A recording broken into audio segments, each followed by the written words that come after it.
Welcome to our show. I'm your host, Wild Will, And I'm Brittany. and this is for your consideration, our show where we review films which we would like you to consider watching. Love, starring Common, Michael Rainey Jr., Dennis Haysbert, Danny Glover, Charles S. Dutton, and Megan Good. Love, which stands for Learning Uncle Vincent, starts off as a mysterious, slow-paced drama with our first introduction to the story's main character, Woody, played by Michael Rainey Jr. We quickly learn the story's secret is going to be the undisclosed facts about the history of Woody's mother. I thought that was a great setup for the story. I mean, you can pretty much see from the previews and trailer, okay, this is just another modern take on a crime drama, with the exception that it involves a 10-year-old boy. The setup to discover the history of his mother is a brilliant way to get you to engage the story and find the primary focus. What I really thought was great about the film is the way Common, who plays Uncle Vincent, really took on the male role as mentor, big brother, and best friend. His character, who was highly ambiguous, didn't give out tough love, instead seeking to treat the younger Woody as a peer, using reasons and examples behind his directions to mold Woody's behavior from immature to mature. Although I thought his acting was superb, you can really see Common's personality coming out. Even when his nature is supposed to be devious, for that demeanor, his character's portrayal is pretty good with children.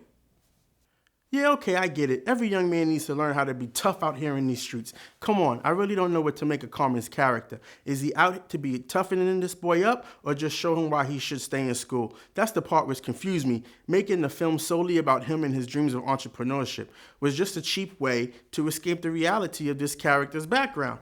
I just couldn't buy that you can survive the penitentiary and still have some kind of sensitivity as he does with this child. He really wasn't showing him that choices in life come with consequences. A good example would have been when Woody's character lies to impress him, and instead of him punishing the boy, he rewards him with a day off from school and a new suit. I would have been more sold if he learned one thing from prison, how not to get caught, and really taught that boy that. Just simply ignoring the lesson of getting caught lying, especially to a family member, yeah, he needs to do more tough love. He was showing that by spending the day with Woody. Making the streets his other school and how to stay in it is important. It was really a lot of lessons learned, you just missed a few of them. Like when he explains to him about not showing fear, or how a man's walk tells people everything about him. It's true, formal education is important, but urban children don't live in that world only. They need to be educated to survive in the streets, be it good or bad.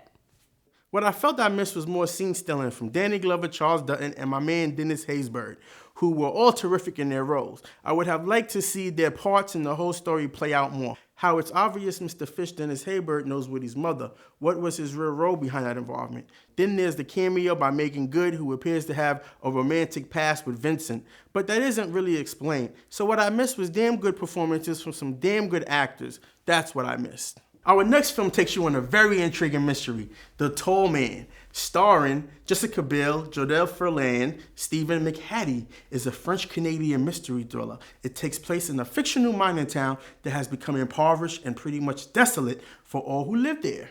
The story isn't about the life of this town, it's about the occurring disappearance of the town's children, who have been disappearing without a trace. The town's way to cope with this is the creation of a mystery figure they call The Tall Man. I love Jessica Biel, but this film did nothing for her talents. She plays a character who has no sex appeal first off. The way they made her character seem so full of empathy for everyone only came off as creepy to me. I know there were better roles out there for her to take, and I don't think this is one of them. Jessica Biel is sexy. I agree with that. I also think she's very intelligent as an actress. Maybe her creepiness was part of the real character she's playing. True, after watching this film, I was really more afraid of being left alone with her than Godzilla. It's always a scary thing when they can take a gorgeous female and dumb her look down. Then again, she's playing a nurse in a small, impoverished town. That was the only thing that's a mystery in this film. Why is she there? Yes, we know she's the town's nurse. Also, she's a widow. So why is she in the town after she stated what a dreadful place it has become? It's obviously when she tries to help the people playing social worker, they ignore everything she says. They should have kept the story on that and never started the mythos of the tall man, which they didn't even open the film with. A scene where we see a kidnapping of a child would have moved attention away from the noticeable, unattractive look of Bill's character. The only thing you convinced me on is that the film's opening should have been better. They show us the girl's arrival sick, and it's the first time her mother learns she's pregnant. I didn't really get that scene myself. I really liked how the story built up quickly to show the tall man in action when he abducts her son, which didn't seem random to me. But as the story develops, we learn more about what's behind the secret in this town and the disappearance of the children. I would have just liked more attention about the whole missing children backstory. When was the first occurrence? Why do they call him the tall man? Who does the town suspect? You know, in every small town, there's that one person who's the scapegoat for everything. How does Bill's character come to that town?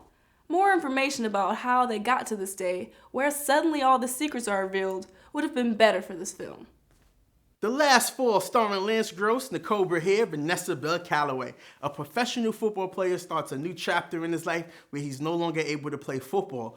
During this chapter, is finally forced to confront many things about himself that he was able to ignore prior to only having football to focus on 24/7. While coping through this transition at the worst time in his family life, he realizes that chances in life to start over aren't really a bad thing. I found the film very detailed, even how there's one scene where Lance Gross' character Kyle is at the office speaking with his agent, and you can see the director, Matthew Cherry's team jerseys in the background. This was a great film, and it's a better date movie. The majority of the story follows the rekindled romance between Lance Gross, who plays Kyle Bishop, and the beautiful Nicole Beharie as Faith Davis. I love to see romance really in detail, the whole courtship from dating up to its natural procession to both characters making love and consummating their feelings for each other. It was a very romantic segment between these two people, even more so because he felt like once women found out he wasn't a pro athlete, they wouldn't be so interested in him. This is a great date movie. It was smooth and romantic, even from a man's perspective. There wasn't any of that awkwardness you find in date movies, and their relationship didn't follow that same cliche. The sex between them wasn't a big deal. It was like they'd been there before. What mattered was how they were going to spend the rest of their life together, and if both would be up to the task of doing that. I liked how they addressed that Faith was a mother now, and that impact that has on her romantic life, and the parallel with Kyle's mother, played by Vanessa Bell Calloway, who was involved with a friend of her own and not concerned with her ex-husband. It was real in that the age difference showed the different types of responses in the behavior of the two women. I always love any chance I can watch a real dramatic film that involves real romance between a black man and woman. That whole male versus female thing has gotten so old now in storytelling. I hope we can see more films like this. It's definitely a breath of fresh air. I found it grown up and very classy when compared to what's out now that mainly involves black couples. That awkwardness you mentioned wasn't even there. The open-ended conclusion of the film left the possibility of all very good to your imagination. The course of life and relationships for these individuals. With the much-anticipated sequel coming this fall, The Hunger Games: Catching Fire, I'm very pleased that Hunger Games is available on Netflix. You have to see the first one to really get into the story. Starring Jennifer Lawrence, Josh Hutcherson, Liam Hemsworth, Woody Harrelson, Elizabeth Banks, and Donald Sutherland. Hunger Games is an exciting sci-fi film with a dramatic story underneath. Once a year, the 12 districts of Panem are forced to send a male and female to compete in an annual gladiatorial game to the death, with only one victor emerging. Jennifer Lawrence plays Katniss Everdeen, whose younger sister is chosen to be sport in the brutal games. Suddenly, she finds herself volunteering to take her sister's place in the games. Watching this film was like riding a very fun roller coaster. Watching these characters who are children for the first time leaving home and on their own, not knowing how much longer they're going to live. My favorite part of the movie is the opening day of the games. It's like, okay, playtime is over. Have a good death. Then suddenly they realize this is just for real. Very real. One thing all good fiction movies do is kill off the main and supporting the characters in the second act. Not telling my age, but I grew up in a period of all-star disaster movies where no one was spared the axe.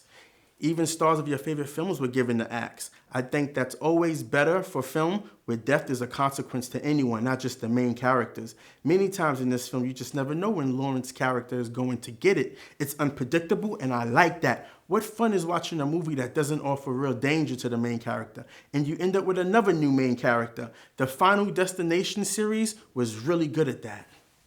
All movies start with a POV of one person. That's just the format of a writing script.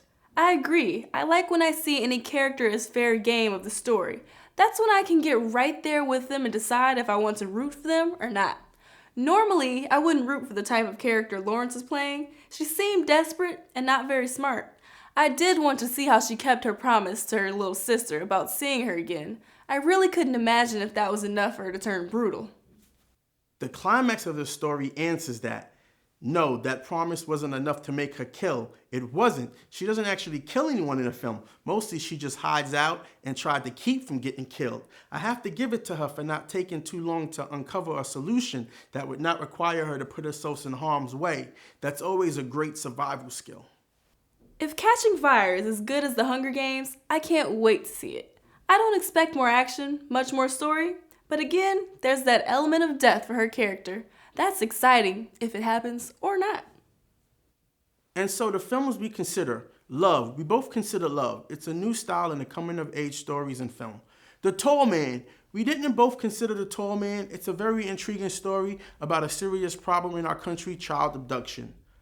Hunger Games, highly consider Hunger Games. Wonderful story, very exciting. The Last Fall. Consider The Last Fall. Great date movie, a must watch for black couples looking for expressions of themselves better in films.